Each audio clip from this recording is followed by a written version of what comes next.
Hello and welcome to our channel. I have one question, and today we are going to see in detail the question and answer that we asked in the previous video, which is, do you think you can own money? And do you think the rich are the ones who own money? Let's deep down into this basic concept that changes our life. What if I told you, you can never truly own money? Money with wings, and that rich people don't actually own it either. The truth about money will shock you, and change how you see wealth forever. Let's dive in. Do you think money can be owned by someone? Do you truly believe the money in your bank account or in your pocket is yours? Most people think the money they have, whether in their bank account or pocket, belongs to them. But the reality is, no one can truly own money. There is no person, organization, or institution that can claim ownership over money. This is because money only serves a purpose through exchange. It becomes valuable only when it is used. Money can serve you only when you give it away in exchange for something. Outside of that, it has no practical value. Money that is held without being spent is no different from a piece of paper. Everyone only holds money temporarily, just for a short period, until it is used in the act of exchange. That means no one is ever the true owner of money. If you try to own money by holding onto it without spending, you remove its power and purpose.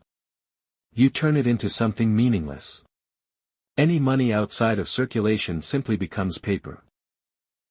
When you truly understand this, you'll realize that nobody owns money, and you will stop trying to possess it as if it were a permanent asset.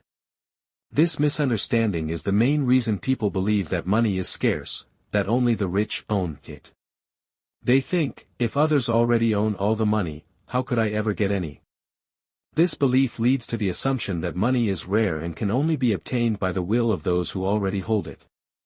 People begin to think that the rich are rich because they own money, and the poor are poor because they do not. Many also believe that rich individuals, who have excess money in their bank accounts, are lucky or naturally wealthy. As a result, they feel unfulfilled or insecure if their own bank balance is low. But the truth is, the excess money sitting in those accounts is just a number, just paper, because as long as it is not used in exchange, it has no real value. The rich don't have anything more than anyone else except the belief of safety. The thought that, I can use it when I need to. But even this belief is limited. Why? Because every human being has a limited lifetime and a physical body. No matter how much money someone has, they can only use so much within their time and capacity. When you properly understand this truth, you will realize that money works through flow.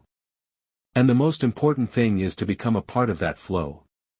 The goal is not to own money, but to become a larger channel through which money flows. The truly wealthy are not those who hoard money, but those who are positioned in wider streams of financial movement. Let's look at an example. Imagine water pipes connected in a row, with water flowing through them. The pipe positioned in a place where water flows more freely will receive the most water.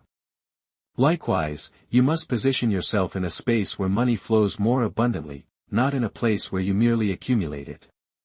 You must become a conduit for circulation, not a container for accumulation.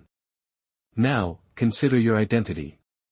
When your self-definition is based on a human-given interactional identity, like job titles, societal status, or roles, you begin to believe that your right to access resources and services depends on the willingness of others who hold a higher social identity. You also begin to believe that money is the key to obtaining that willingness. In this mindset, your desires are determined by your income. Why? Because our minds can only want what they believe is possible to obtain. So, the more money you have, the more wants you develop. Money becomes your creator of wants. That is why many people enter an endless cycle of desire, always wanting more, never feeling fulfilled. The more money you gain, the more wants are created in equal proportion. You remain trapped in a loop of dissatisfaction. If your belief about money is rooted in the idea that it comes from others, through their willingness to give based on your identity, then your sense of safety is always in the hands of others. You will fear losing your job. You will work hard to keep your boss happy.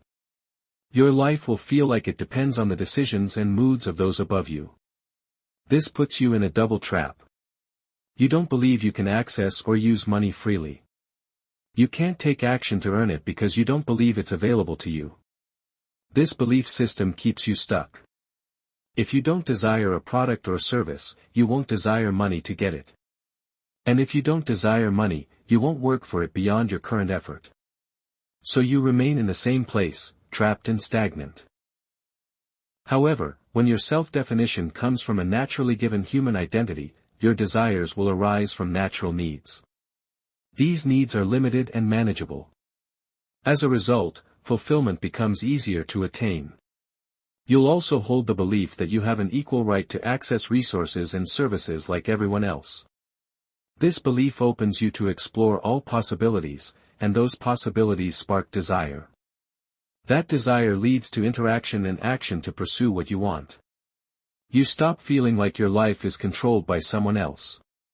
Instead, you feel secure, grounded in natural reality, not dependent on human permission.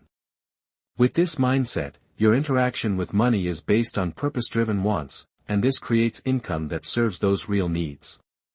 In this state, you develop true confidence, confidence born from alignment with reality, not from illusion.